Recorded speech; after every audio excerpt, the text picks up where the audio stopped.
In our previous episode on the First Crusade, Bohemond felt like he was backed into a corner and proceeded to tempt fate by leading his very own crusade against the Byzantine Empire.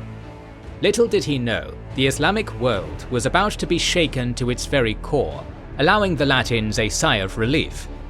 But with so many different interests scrambling for power and a slice of the Holy Land, and a first Jihad called against them, would the Crusaders take advantage of this moment, or would they turn on each other? Nobody likes sponsors cutting into the video's flow, but a channel like ours can't survive without sponsors. At some point, we'd like to stop relying on the sponsors and present our videos sponsor-free to everyone. To do that, we need at least 10,000 YouTube channel members and patrons. Your kind support is always appreciated. We would not be able to create so many videos without you.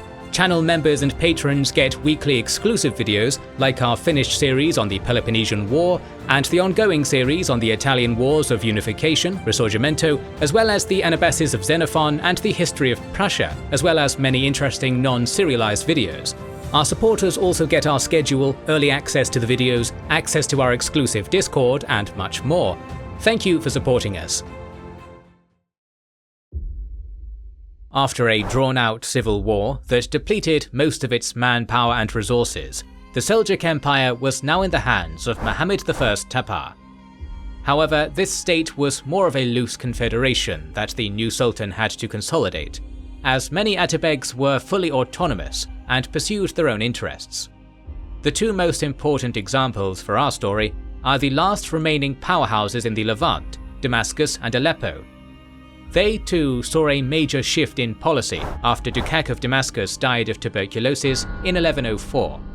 And here once again we are reminded of how important it is to have a healthy heir of age, as one of his officers, Toghtekin, took the opportunity to rise above his station by deposing his junior son Tutush II, exiling his brother, and marrying his widowed wife. In one swift move, Toghtekin founded the Burid dynasty, which would rule the city for 50 years. This new change could potentially mean an end to the Damascus-Aleppo rivalry, but in reality their relationship became even tenser. In 1105, the final link between the Crusaders and Byzantines was broken, as Raymond of Toulouse died from injuries he sustained while laying siege to Tripoli. Alexios had made a substantial investment, making him a vassal and allowing him to carve up Tripoli for himself, while maintaining an imperial claim over it and the rest of the region. Raymond was succeeded by his 2-year-old son Alfonso, but once again his nephew, William II Jordan, Count of Sardinia, took his chance and seized control. Raymond was the richest of all the Crusaders, who supplied the most amount of resources as well as the engineers who managed to turn the tide in multiple sieges. But on his deathbed, his dream of establishing a foothold in the Holy Land was unfulfilled. Whether he knew about the change in power or not, the Emir of Aleppo, Ridwan, assembled an army aimed at relieving Tripoli after the Qadi ruling the city called to his aid. But on his way there, he was notified of another development. The city of Arta, which had rebelled against Tancred, sided with Aleppo and expelled the city's garrison, was now under siege. Ridwan marched towards the city, and once the Crusader camp was in range, he ordered a full-scale attack. The Crusaders retreated, abandoning their camp, but while the enemy had already resorted to looting, they were set upon by a greater force. Apparently, after witnessing the feigned retreat maneuver so many times, the Crusaders decided to employ it, and did it to great effect. The numbers of participants in the Battle of Arta are exaggerated, but what we know for sure is that the majority of Ridwan's untrained infantry was slaughtered after the Frankish cavalry dominated their Seljuk counterparts, leaving the flanks exposed. Tancred and his men proceeded to chase down their foes all the way to Aleppo, looting the countryside as they went.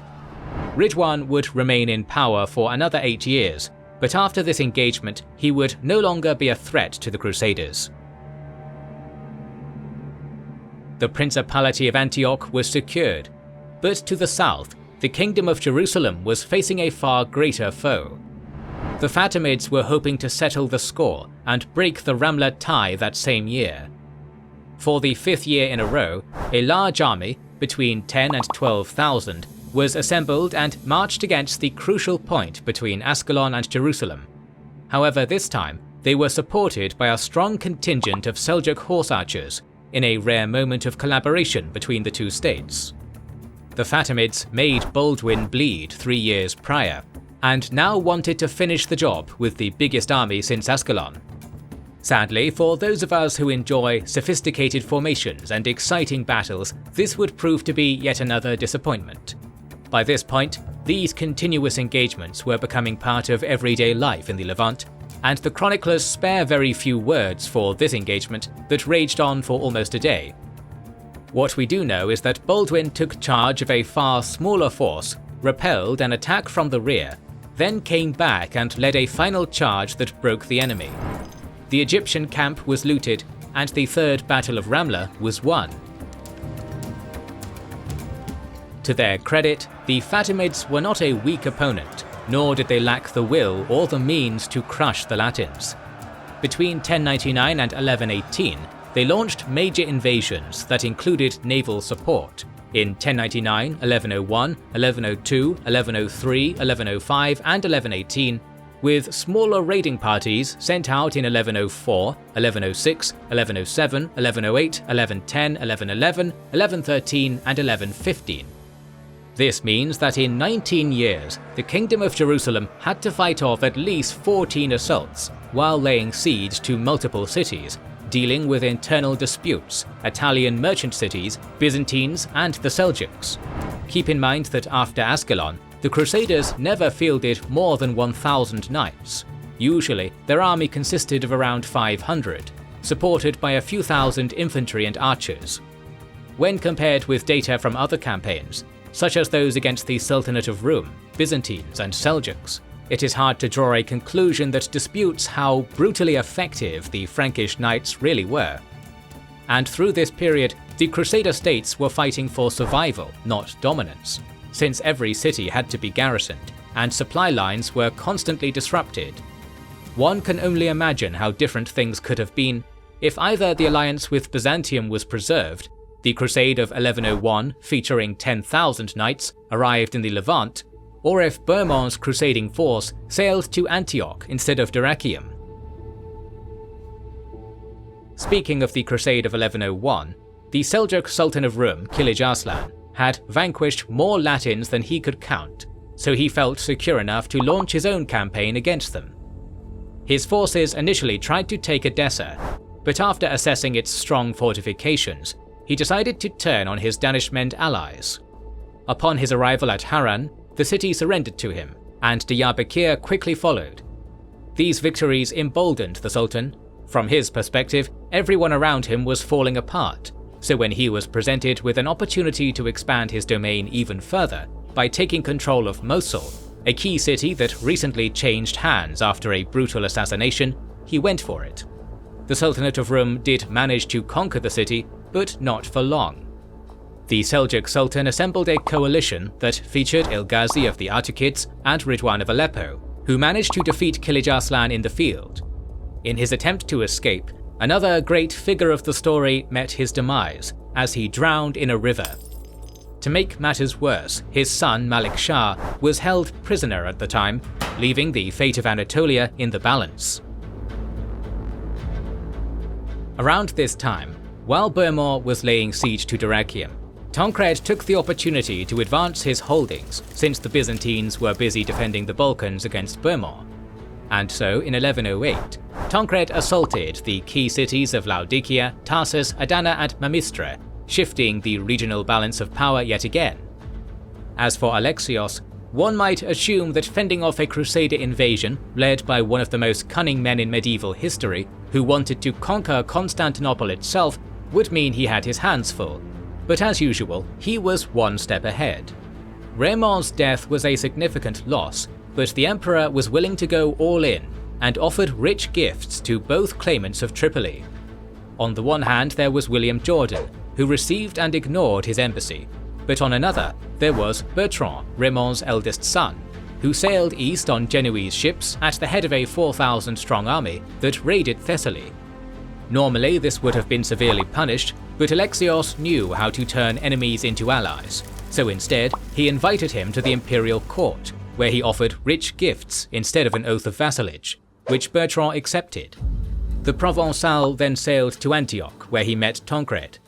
The Principality of Antioch had seized some of the lands under Raymond's control, so naturally Bertrand asked for their return. The Norman agreed, but only if the Provençal army helped him against the Byzantines. In a rare show of loyalty to one's word, Bertrand refused, suggesting that they take Gibel from the Seljuks instead, but Tancred was uninterested. Bertrand departed empty-handed and made his way to Tripoli, where he found William's siege camp, and a conflict erupted over succession rights. The situation started to spiral out of control, so outside forces got involved. Baldwin decided to mediate the conflict and offered a resolution where once the city was taken, its lands would be divided equally between them.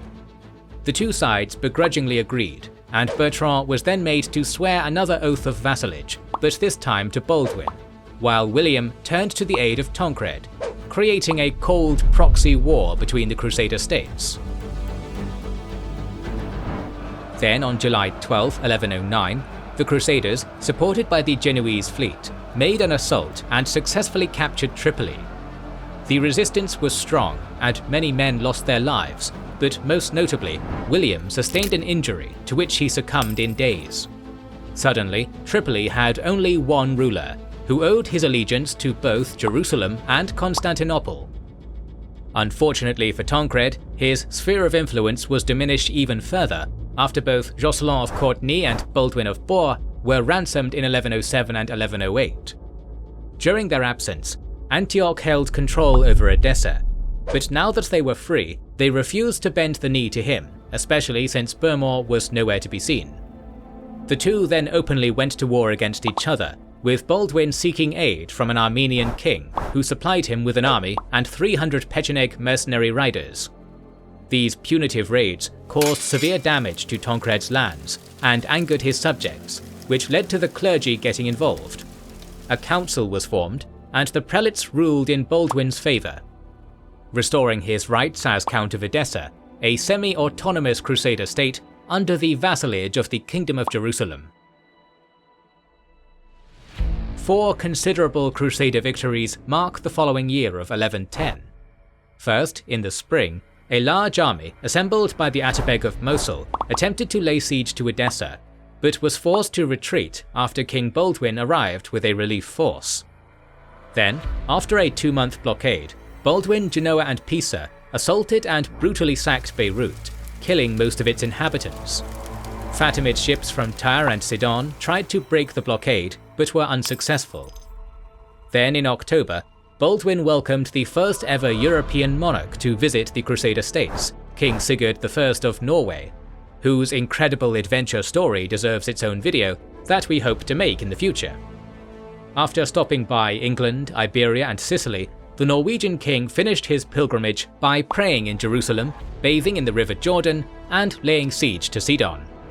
This time, however, the Fatimid fleet nearly broke their navy, but a last-minute action by a Venetian squadron under Doge Faliero saved the expedition. Sidon fell on December 4th after surrendering to Baldwin.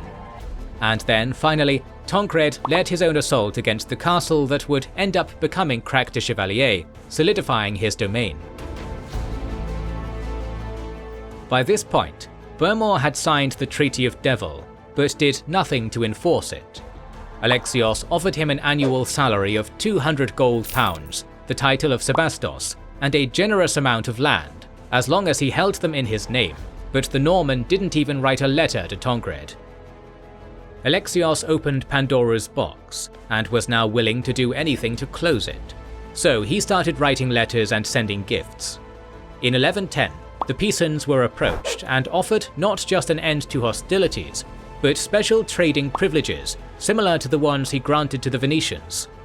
Normally, merchants had to pay a 10% tax, and while the 4% he offered wasn't as good as the 0% Venice paid, it was still a bargain. Additionally, Pisa would receive yearly payments from the empire, special legal rights, titles, and lucrative trade opportunities. In return, the merchant city agreed to become a Byzantine vassal and assist them in war. The treaty that both sides signed has survived and illustrates many important points. Nor will we, inhabitants of the city and land of Pisa, combine with any other person or people at enmity with you for the purpose of taking from you your empire, whether Romania or any other lands or islands which you hold under your imperial power, now or from this time forth, in Croatia, Dalmatia or Dyrrhachium, as far as Alexandria itself. Note that Alexios was not simply interested in reclaiming Anatolia and Antioch. His ultimate goal was a full restoration of the Eastern Roman Empire. To get there, he signed a deal with the same state that pillaged his trade ports and assisted his enemies. But why did the emperor choose Pisa over Genoa, alienating his Venetian allies? The wording of this treaty, and what followed after, reveals that Alexios was planning a massive invasion of the Crusader states. And since the Pisan archbishop was exiled from his post in Jerusalem, they made the ideal ally. The negotiations stalled, and the Byzantine royal decree affirming the new rights was only issued in late 1111, after Lombard, Genoese and Pisan ships raided the Dardanelles. Another indication of Alexios' ambitions was his embassy to the Pope. The emperor expressed his sympathy and spoke harshly against the Holy Roman Emperor Henry V, who openly threatened the papacy, offering Byzantine troops to guard the Eternal City. He even suggested the possibility of a church union and an end to the schism. The Pope, however, wasn't interested. The next correspondence is based on slim evidence, but some records show that Alexios sent letters to the Sultan in Baghdad, incentivizing him to attack the Crusader states. In the meantime, the most serious diplomatic work was entrusted to the general Butimites, who in 1111 sailed to Cyprus with a fleet of 12 ships laden with supplies and gold. His first stop was Tripoli, where Bertrand welcomed him and provided storage for the vast treasury. He reaffirmed his oath to Alexios and was ready to go to war with him, provided that he arrived personally at the gates of Antioch. Once word got out, Baldwin called Butimites and began negotiating with him. The idea was to form a coalition against Antioch, one which the King of Jerusalem was willing to join, but only after Alexios gave him a large quantity of gold and provided naval support.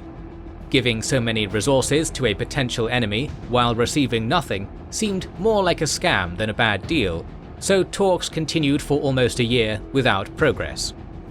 During that same period, Butimites approached Jocelyn of Courtenay with the same idea, but he refused.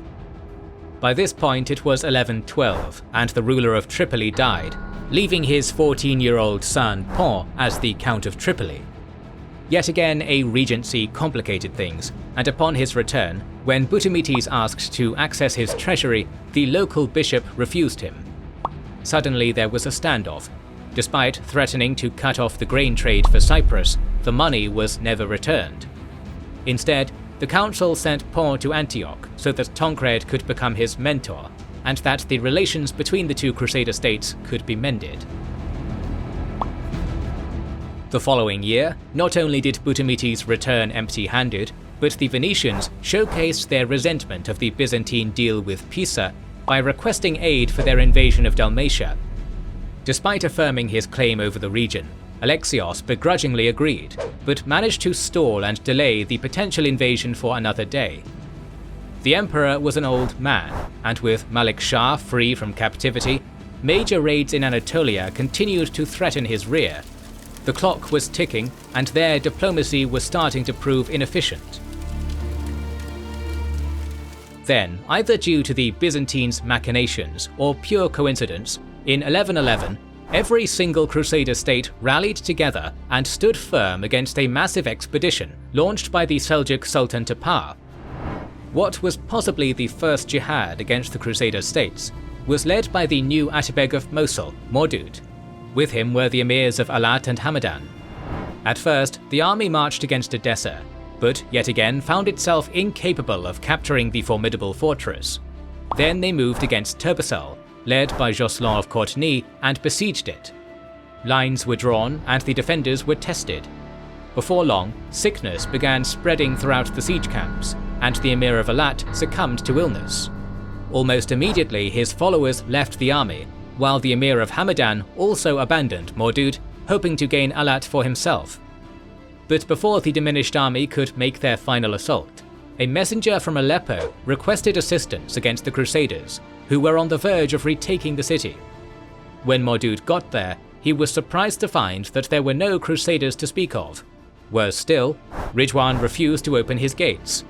Instead, the army of Damascus, led by Toghtekin, who also answered the call, joined the main host, giving it a much-needed boost.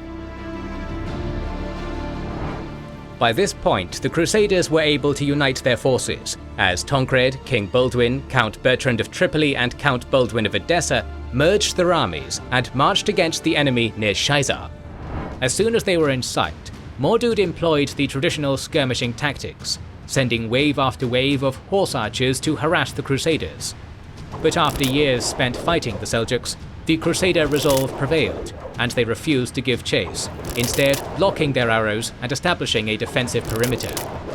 Small-scale charges were utilized only if the enemy got too close, and never overextended. The battle became a standoff. Day after day, the Crusaders held the line, despite the harassment. The Seljuks waited for opportune moments to attack them, like when the knights were watering their horses by the Orontes River. After 2 weeks, with supplies running low, Baldwin gave the order, and the Crusaders fell back to Apamea. Even during their withdrawal, every contingent of the Crusaders held the formation until the Seljuk soldiers were completely demoralized. With 2 major contingents abandoning the army, and after gaining absolutely no spoils, the warriors refused to follow their commander, and the Seljuks accepted defeat as they pulled back. The Battle of Shaizar was a clear message to the Crusaders' enemies. Despite their rivalries, low numbers, and limited resources, the Crusaders preferred Latin neighbours to Islamic or Byzantine ones, and they were here to stay. In the next episode, we will conclude our series on the First Crusade, so make sure to subscribe and press the bell button to see it. Recently, we have started releasing weekly Patreon and YouTube member-exclusive videos. Join the ranks of patrons and YouTube members via the link in the description or by pressing the button under the video to watch these weekly videos, learn about our schedule, get early access to our videos, join our private Discord, and much more. Please consider liking, commenting, and sharing. It helps immensely. This is the Kings and Generals channel, and we will catch you on the next one.